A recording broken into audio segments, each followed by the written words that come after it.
Here's a check of today's top headlines, the news you need to know before you head out the door. Thousands of firefighters are battling dozens of wildfires across large parts of the western U.S. More than 1 million acres of land have burned in about a dozen states. That as U.S. fire officials report a shortage of jet fuel that could ground some planes used to drop retardant on fires.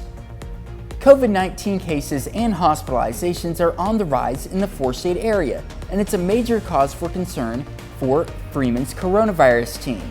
Freeman cardiologist Robert Stauffer is trying to convince the unvaccinated public to get their shots and address the media, saying vaccines are the only way for the four-state area to truly overcome the pandemic.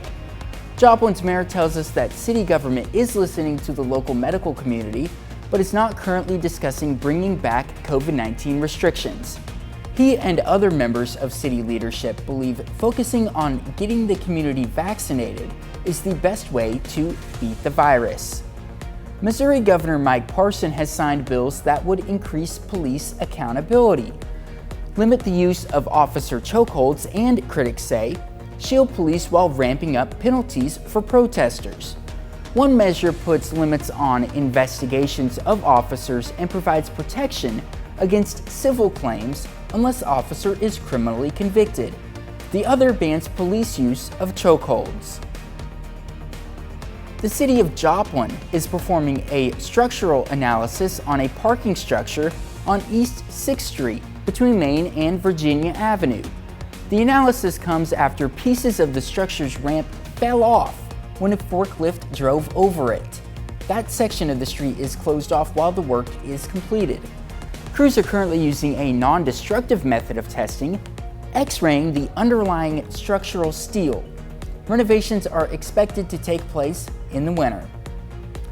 That's a check of today's top headlines, the news you need to know before you head out the door. Gorgeous start to our Thursday, Zach, but we know we're just sitting back and waiting for the afternoon thunderstorms to arrive and carry us all the way into Friday. Temperatures ranging from the low to high 70s.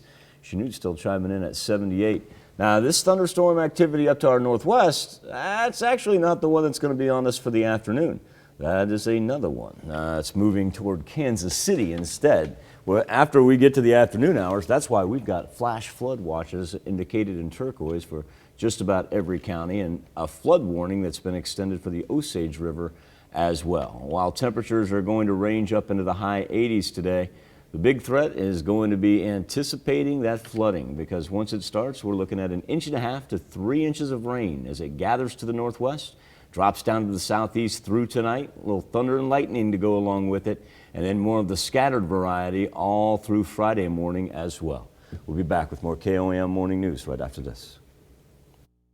Nothing feels